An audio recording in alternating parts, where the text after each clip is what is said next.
India पर लोकसभा चुनाव से जुड़ी बड़ी जानकारी मिल रही है। भारतीय जनता पार्टी ने अपनी अगली सूची जारी करते हुए प्रत्याशियों के नाम की घोषणा कर दी है। किन सीटों पर पार्टी ने प्रत्याशी उतारे हैं और क्या इसके सियासी मायने हैं, ज्यादा जानकारी के लिए हम सीधे चलते हैं इंडिया के editor in chief doctor Pankaj Singh Gaur ji के पास। जी सर, बताएं किन किन प्रत्याशियों की कौन कौन सी सूची आई है। देखिए अरुणेश, बता दूं कि भारतीय जनता पार्टी अभी कई सीटों पर अपने प्रत्याशियों की घोषणा नहीं कर सकी है। सबसे महत्वपूर्ण सीट गोंडा के करनैलगंज है, जहां पर उनके लगातार पार्टी के जो सांसद हैं ब्रजभूषण शरण सिंह, उनके नाम को लेकर तमाम चर्चाएं चल रही थी। उनका इंतजार हो रहा था कि करनैलगंज में इस बार भारतीय जनता पार्टी किसे प्रत्याशी उतारेगी, लेकिन भारतीय जनता पार्टी ने अभी करनैलगंज से किसी को भी प्रत्याशी घोषित नहीं किया है। माना यह जा रहा है कि हरियाणा और पश्चिमी उत्तर प्रदेश में जाटों की संख्या काफी ज्यादा है और जाट नाराज हैं, क्योंकि पहलवान जो है ज्यादातर उधर के इलाके की जाट आते हैं, जो ब्रजभूषण शरण सिंह को लेकर काफी नाराज हैं। ऐसे में भारतीय जनता पार्टी पश्चिम उत्तर प्रदेश के चुनाव का इंतजार कर रही है कि चुनाव संपन्न हो जाएं और हरियाणा में भी चुनाव हो जाएं, उसके बाद करनैलगंज से पार्टी प्रत्याशी घोषित करे। ये माना जा रहा है, इसी के इंतजार के चलते अभी फिलहाल रोका गया है ब्रजभूषण शरण सिंह को प्रत्याशी बनाने से, और ये भी ज्यादा संभावनाएं हैं कि यहाँ के चुनाव संपन्न होने के बाद भारतीय जनता पार्टी ब्रजभूषण शरण सिंह को ही प्रत्याशी घोषित कर सकती है। लेकिन अभी फिलहाल इस पर निर्णय नहीं हो सका है। लेकिन जो सूची आई है लोकसभा की प्रत्याशियों की भारतीय जनता पार्टी की ओर से, उसमें दो ऐसी सीटें हैं उत्तर प्रदेश की, एक फिरोजाबाद, दूसरी देवरिया। फिरोजाबाद से ठाकुर विश्वदीप सिंह को भारतीय जनता पार्टी ने प्रत्याशी बनाया है।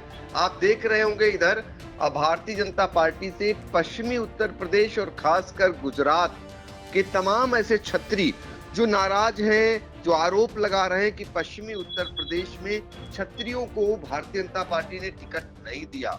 लेकिन हाल फिलहाल जो सूची भारतीय जनता पार्टी की आ रही है, उसमें कई क्षत्रिय प्रत्याशी बनाए गए हैं। बलिया से इससे पूर्व नीरज शेखर को प्रत्याशी बनाया जा चुका है और भी क्षत्रियों को प्रत्याशी भारतीय जनता पार्टी ने बनाया।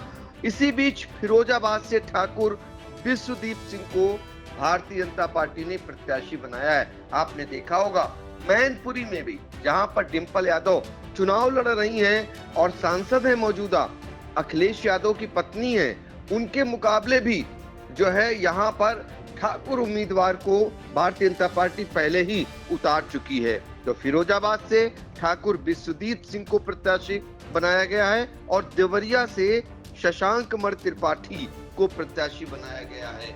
तो आप इस तरीके से दो प्रत्याशियों की सूची आई थी लोकसभा की, उनमें दोनों के नाम बता दिए। साथ ही एक महत्वपूर्ण सूची विधानसभा के उपचुनाव को लेकर भी सामने आई है। उत्तर प्रदेश में 4 ऐसी विधानसभा की सीटें हैं जहां उपचुनाव हो रहे हैं और यहां पर भारतीय जनता पार्टी की ओर से ददरौल से अरविंद सिंह को प्रत्याशी बनाया गया है। लखनऊ पूर्व से ओपी श्रीवास्तव को प्रत्याशी बनाया गया है। गैसंडी से शैलेंद्र सिंह शैलू, जो पहले भी विधायक रह चुके हैं, और धुंदी से श्रवण गौड़ को प्रत्याशी बनाया गया है। इस तरीके से भारतीय जनता पार्टी ने लोकसभा के 2 उम्मीदवारों की और विधानसभा उपचुनाव के 4 प्रत्याशियों की सूची जारी की है। और ये सूची आने के बाद अब सबकी नजरें करनैलगंज को लेकर लग गई हैं, क्योंकि करनैलगंज में इस बार ब्रजभूषण शरण सिंह का टिकट बचेगा या कटेगा, इस पर निगाहें लगी हुई हैं। आपने देखा वरुण गांधी का टिकट भारतीय जनता पार्टी ने काट दिया और बहुत वरिष्ठ नेता उनके संतोष गंगवार, जो बरेली से 8 बार के सांसद थे, उनका भी टिकट काट दिया। जो बाद में अब सूची आ रही भारतीय जनता पार्टी, उसमें ज्यादातर जो प्रत्याशियों की सूची है वो पूर्व के प्रत्याशियों का टिकट काटकर नए प्रत्याशियों को भारतीय जनता पार्टी उतार रही है। और ये बहुत ही गौरतलब बात है, क्योंकि ज्यादातर स्थानों पर देखा जा रहा है कि सांसदों का विरोध पार्टी से कहीं ज्यादा है। तो ऐसे में भारतीय जनता पार्टी फूंक फूंक कर कदम रख रही है कि उनके लिए पार्टी हित में क्या रहेगा, इसलिए नए प्रत्याशियों को उतारने का काम कर रही है।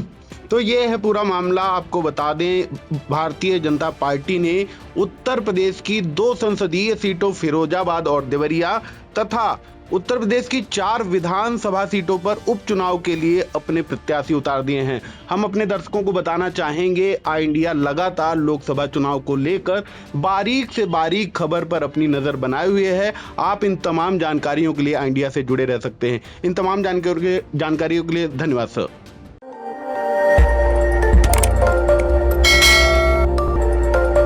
खबर आपकी, नजर हमारी। देखते रहिए आई इंडिया।